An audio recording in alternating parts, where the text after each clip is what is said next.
Buenos días, buenas tardes, buenas noches. Hoy vamos a hablar o hacer un pequeño discurso sobre lo que es el matrimonio. El matrimonio. Cuando escuchamos el término matrimonio, las palabras con las que lo asociamos o las que se nos vienen a la cabeza cuando pensamos en este son dos: Dios y los humanos. Algunos se están preguntando, ¿verdad? ¿Por qué Dios o por qué los humanos? Pero para esto tenemos una respuesta. Lo podemos asociar con Dios por un lado, porque estar casado ante Dios es un pacto espiritual y moral que hacemos delante del Señor, con el consentimiento y la bendición de nuestro Creador. Obviamente esto para las personas que apoyan la religión o creen en Dios. Y podemos decir que está asociado por un lado con los seres humanos, ya que, como se conoce, las personas crearon las leyes para tener un orden en la sociedad actual, el cual en este caso se busca crear los lazos y relacionarlos con la sociedad, ya sea jurídicamente o por medio del uso de la costumbre. El matrimonio establece entre los cónyuges una serie de obligaciones, y así como obligaciones también les establece derechos. Estos dependen de cada sociedad. Pero primero, para hablar de todos los antecedentes del matrimonio, tenemos que empezar con qué es el matrimonio y cuál es el concepto de este, ya que la historia del matrimonio, del carácter global y la fundamentación legal en Roma nos permite determinar ciertas características del matrimonio como entidad jurídica dentro del Estado y de manera general, refiriéndonos a la actualidad, ya que el pluralismo jurídico sobre el matrimonio y la legislación deben hacer valer el sistema jurídico que mejor promueve los derechos humanos como la familia, de la familia como núcleo social. Volviendo al tema del concepto, este nos dice que el matrimonio es la unión de dos personas mediante determinados ritos tanto sociales, religiosos o legales, esto para la convivencia y con la finalidad de criar hijos. Los ritos de la celebración del matrimonio en distintas regiones del mundo difieren bastante y van desde muy sencillas como el matrimonio civil, que simplemente puede decirse que es firmar unos documentos y ya, hasta faustosas ceremonias religiosas que necesitan un poco más de preparación. Aclarando, decimos que solo para criar hijos es la finalidad del matrimonio, ya que estos pueden ser adoptados y no ser necesariamente engendrados por la pareja. Pasando a la evolución histórica del matrimonio, podríamos decir que en los tiempos antiguos, durante Roma, el matrimonio se verificó por la Magnus. Esto quiere decir que la mujer, al casarse, caía bajo la total potestad de su marido y dejaba de formar parte de su antigua familia para ingresar como hija del marido legalmente. En estos tiempos, los requisitos que se necesitaban para contraer matrimonio era la aceptación de los dos contrayentes. Esto significa que deberían manifestar su voluntad de casarse. La segunda era el consentimiento, igualmente, tanto de la mujer como la del varón. La tercera era la aptitud que debían tener a contraer nupcias. Tenía que ser positiva ante esta. Y la cuarta era la edad.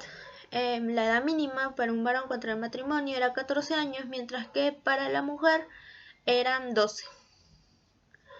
Había impedimentos absolutos que hacían que el matrimonio fuera totalmente nulo.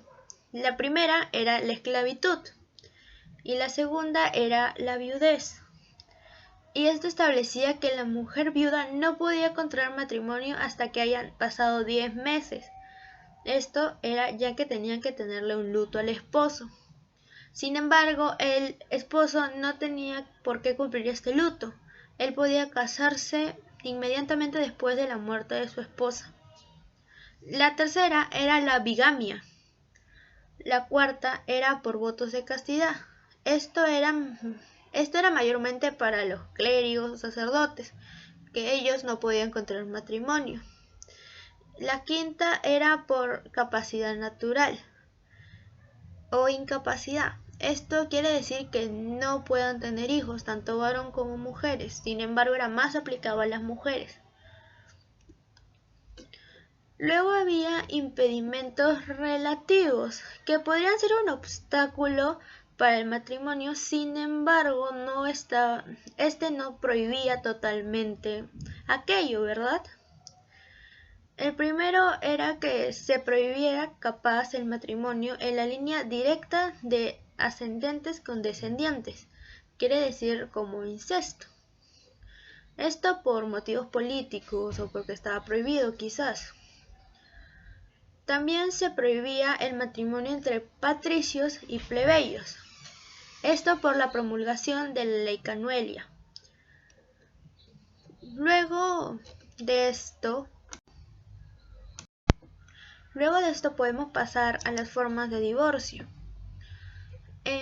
Antiguamente las formas de divorcio no eran tantas, ya que se decía que el matrimonio terminaba por la muerte de uno de los esposos. O también había el divorcio por repudio, que eran noches fuera del matrimonio. Esto quiere decir que quizás había infidelidad por alguna parte de los cónyuges. El matrimonio entre personas ilustres también debería realizarse por un contrato nupcial, ya que el matrimonio aquí era más que nada un simple contrato. Luego de esto podemos ver las diferentes extensiones que tenía el matrimonio. Por ejemplo, un hombre podía tener concubinas, una mujer tenía que dar una dote, que era una suma de dinero o joyas, por ejemplo, o cosas de valor que contribuyeran a su vida de casada para que los dos cónyuges empezaran juntos. Luego de esto, quiero que empecemos a ver el matrimonio en la actualidad y cuáles serían las características de este.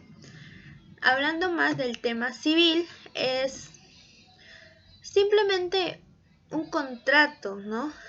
Un contrato que tiene tanto derechos como deberes y es solemne. Igualmente se efectúa entre un hombre y una mujer. Es una unión actual e indisoluble. Esto solo se podría decir al matrimonio religioso, ya que allí no hay manera de romperlo, de quebrarlo, de anularlo. Esto ya que no existe un divorcio o algo parecido en la religión que permita que una mujer y un hombre puedan separarse, ya que el dicho es: lo que Dios ha unido, el hombre no lo puede separar. Finalmente, igualmente, la finalidad es vivir juntos y procrear o asistirse el uno al otro en las buenas y en las malas.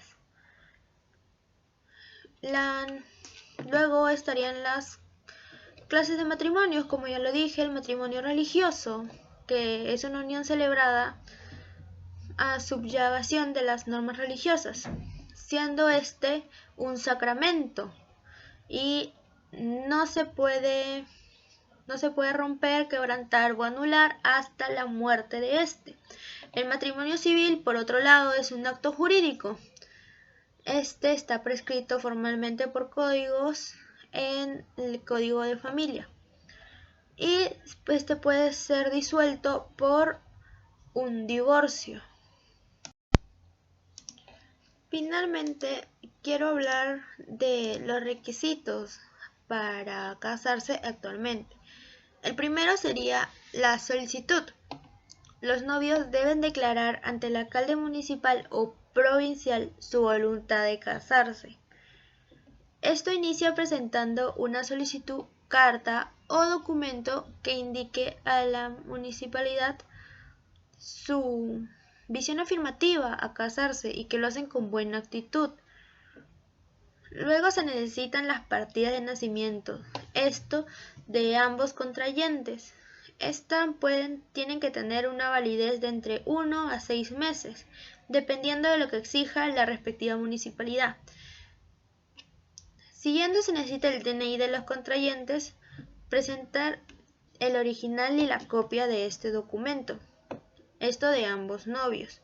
Luego el certificado de domicilio, al menos uno de ellos debe tener un certificado de su domicilio que diga que vive en el distrito en el que se realiza la ceremonia. Luego el certificado de soltería. La municipalidad puede solicitar a veces la declaración jurada del estado civil de los contrayentes, una constancia negativa al matrimonio, otorgada por la reniega o por la municipalidad. Luego deben presentar 2 testigos que no sean familiares que conozcan a los contrayentes, al menos durante 3 años, que declaren que no hay impedimentos para el matrimonio, presentar los DNIs tanto original como copia de los testigos. Tienen que tener el edicto. La municipalidad entrega un edicto matrimonial que deberá publicarse el número de días y por el medio en que se indique. Finalmente, tienen que hacer los pagos por derecho de ceremonia y reservar la fecha de la ceremonia. Esto es cumplido un plazo de publicación del edicto. Se puede programar la fecha de la ceremonia dependiendo de la disponibilidad de la municipalidad. Los contrayentes, eso sí, tienen un plazo para realizar la ceremonia que varía entre 1 a 4 meses. Para finalizar esto, quiero decir que el matrimonio hoy en día se le puede conocer como una institución social, ya que todos los que la conforman o conforman dicho núcleo familiar juegan roles muy importantes en la sociedad, con las obligaciones de los cónyuges que no se pueden dejar de cumplir. A eso nos referimos con la sociedad. Esto desde el punto de vista social, claro está. Gracias.